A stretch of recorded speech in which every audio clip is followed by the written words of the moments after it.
Hello my friends, so the new killer Springtrap is finally here. That's right, the wait is over. And even my balls are shivering when I think that Matthew Lillard is an official skin for the Springtrap. I mean, that's literally the same guy who played Stu in the original Scream movie. And yes, I'm not homosexual, I don't find him sexually attractive or anything, but hey, that's a cool ass skin. But it's not like I'm gonna buy it. Anyway, Springtrap is a very fun killer, which I can't say that about every single killer. Like, who the fuck decided to add this monkey into the game? But hey, I had a lot of fun playing Springtrap on the public test build. As of me making this video right now, I have no idea what changes are coming to this killer on the live release. I have to be honest, I'm editing this video on June 11th of 2025 because my fucking CapCut Premium subscription is gonna end tomorrow, and YouTube is not even kind enough to recommend my channel to little children, so these days I'm not really making any money from YouTube whatsoever, and I don't even know if it's worth paying for CapCut Premium at this point, but enough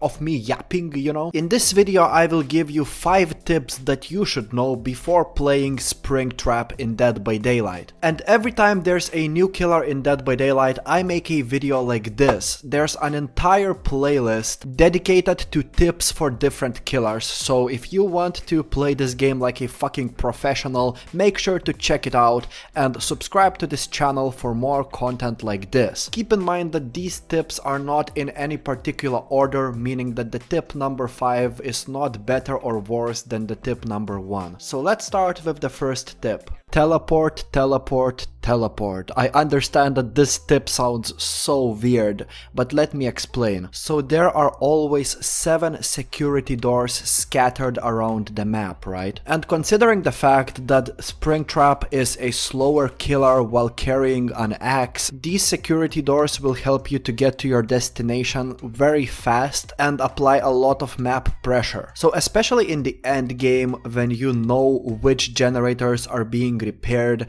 and to make it even easier, you can take a perk like Call of Brine, so whenever you kick a generator, that generator gets highlighted and you will be aware when survivors start repairing that generator again. But in the end game you can very easily teleport to a security door which stands close to one generator, and then you can teleport back to another generator, and that's exactly how you patrol generators very fast. Now keep in mind that survivors can interact with these security doors as well, and it's not that often when we get a new killer which has a power that the survivors can interact with directly. And considering the fact that this is a new killer and survivors don't know how to counter him yet, there will be a lot of survivors trying to teleport from one security door to another security door, and by using the teleportation a lot as a killer, you can accidentally catch much more survivors than you expect. And not only can the survivors travel between different security doors,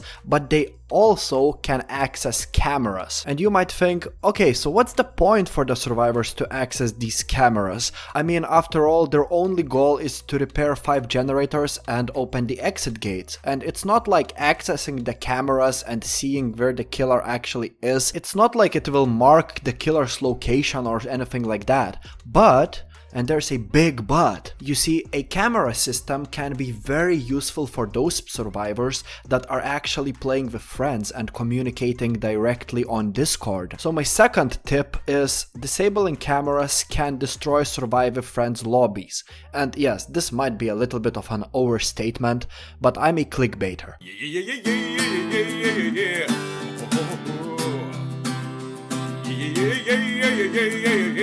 Anyway, I want you to remember how difficult it is already to deal with very professional, sweaty Survive with Friends lobbies these days, especially when they all bring flashlights and anti-tunneling perks and all different shit like blast mine, etc, etc. So think about what happens when one of those survivors decides to patrol the cameras to track the killer's location, and right before the killer even starts walking towards the generator being repaired, that survivor patrolling cameras cameras is saying, "Friends, the killer is coming! Go and hide!" Yeah, it can be very annoying and frustrating if you don't know what you're doing as a killer, but you can always disable the cameras by throwing an axe into one of those cameras. Obviously, that won't disable the cameras permanently, they will stay disabled as long as you don't reclaim your axe back.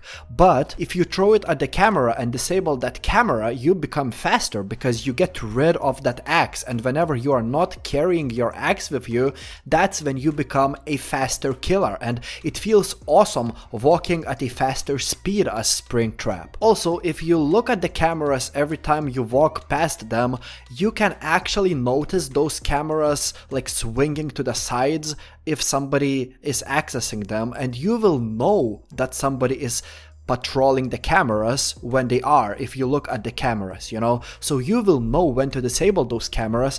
And sometimes you can get very funny kills when survivors are completely clueless, they are just casually patrolling the cameras and they don't even know that you're right behind them, because you are undetectable when survivors are patrolling cameras. I mean, to make it more clear, only the survivor who is patrolling the cameras will be oblivious to you. But it happened to me that as soon as I approach the security door, there's a survivor standing and interacting with the cameras, and that survivor has absolutely no idea that I'm behind them, and it leads to very funny hits, you know what I mean? Tip number 3, this is gonna be very specific. While chasing a survivor around the killer's shack, always throw your axe. Now, most killers, including me, are pretty scared of survivors, especially good survivors, that know how to loop around the killer's shack. Survivors can waste a lot of time just by looping the killer around the killer's shack. Now, if you are looping a survivor and there's some distance, like you can't melee hit that survivor, and the survivor is running towards the window in the shack, I would recommend you to fire that axe up and throw it towards the window. If you hit that survivor, it's great, right? But if you miss that survivor,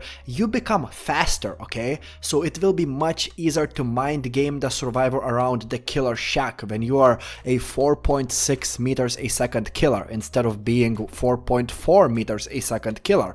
Because again, when you're carrying an axe, you automatically become a slower killer, right? So it's more difficult to chase and mind game the survivor. Also, if the survivor enters the range of the thrown axe, you will know where that survivor exactly is. Killer's instinct will appear and it will show the precise location of that survivor. So when the axe is laying down somewhere next to a window of the killer's shack, you will know exactly where the survivor is behind the wall. You know, sometimes it's very confusing. You don't know which direction the survivor is about to run to. You're just speculating and guessing because you can't see the survivor behind a wall unless you have some aura reading perk. But this axe actually makes it very easy to know where the survivor is. Okay, I have to make these tips faster because it's becoming a long video. The fourth tip is don't treat his axe like Huntress's hatchet. I've seen some Springtrap's comparisons with the Huntress, and I have to tell you that these are drastically different killers. Unlike the Huntress, Springtrap isn't a ranged killer necessarily. Yes, he can throw an axe, but it won't travel that far because it is very heavy. So if the distance between you and the survivor is very long, just think about if it's worth to throw that axe, because after throwing an axe, chances are it will not even reach towards that survivor, but it will actually make you faster. So sometimes you will have to make these decisions to throw an axe or not to throw an axe. You can also throw your axe vertically, so sometimes you might get very surprising and very rewarding hits, especially if the survivor is, let's say, behind a wall and you throw an axe completely randomly in a vertical position and you will get that hit and you will be like, oh my god, holy shit, I'm a professional. And the final tip is hit healthy survivors with your axe to stall their healing and force action. So when you spot a healthy survivor, prioritize throwing your fire axe to embed it in them. because this prevents them from healing until the axe is removed by themselves or their teammate, and it will take some time. You can use this to create some pressure, especially after teleporting through one of the 7 security doors to catch survivors off guard near generators or security rooms. For example, teleport to a high traffic area, throw your axe at a healthy survivor working on a generator, and then disable a nearby camera to limit their team's information. Anyway, I hope you found this video helpful. If you did, I would really appreciate if you clicked that like button. It would help my channel to get recommended to more people. Subscribe if you haven't done it before. I'll see you in my next Dead by Daylight video. Ciao!